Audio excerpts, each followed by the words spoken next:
कधी मुस्लिम बांधवांना ईदला मशिदीबाहेर माझा झगाग असं गाणं लावून दारू पिऊन नाचताना बघितलंय का?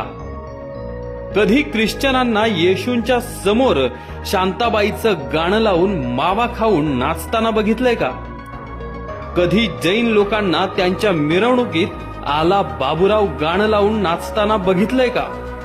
हे सगळे समाज आपापल्या देवांचा मान सन्मान इमाने इतबार ठेवतात, कारण त्यांना त्यांचा धर्म, त्यांची संस्कृती टिकवायची आहे.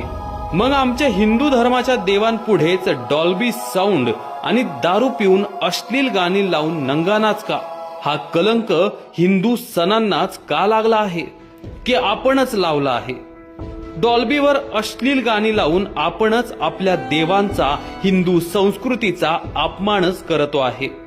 आपले सण हे उत्साहात आणि मोठ्या प्रमाणातच साजरे झाले पाहिजे, पण पारंपरिक वाद्यांचा दणदणाट, ढोल ताशांचा गजर, सनईचे सूर, पारंपरिक पोशाखांचा रुबाब आणि फेट्यांची शान आपल्या प्रत्येक हिंदूच्या सणात दिसलीच पाहिजे, तरच आपली हिंदू संस्कृती टिकेल. बघा, आपण स्वतः विचार करा आणि इतरांनाही विचार करायला लावा.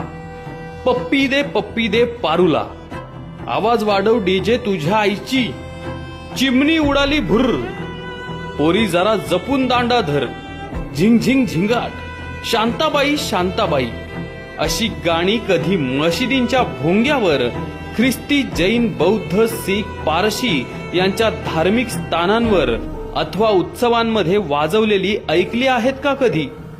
तेही सिनेमे बघतात ना, पण स्वतःच्या धार्मिक कार्यक्रमात, मिरवणुकीत असली फालतुगिरी ते करत नाहीत. आता गोकुळ अष्टमी, गौरी गणपती, नवरात्र या सणांना मिरवणुकीत वरील गाणी वाजवून आपल्या संस्कृतीचा अपमान करू देऊ नका. आणि असली फालतुगिरी तुमच्या समोर करत असेल तर करून देऊ नका, त्यांना तात्काळ विरोध करा. आपण गणपतीची वर्गणी मागणाऱ्या सर्वांना आवर्जून हे सांगू की या वेळपासून गणेश मंडळाच्या मंडपातून लाऊडस्पीकरच्या वर कोणतीही चित्रपट गाणी वाजवायची नाहीत. फक्त धार्मिक श्लोक, मंत्रपठण, देश अभिमान जागृत करणारी गाणी यासारखेच प्रसारित करा, तरच वर्गणी देऊ. आणि तरी तिथे जर सिनेमातली घाणेरडी गाणी लागली तर त्याचा आपण विरोध करू.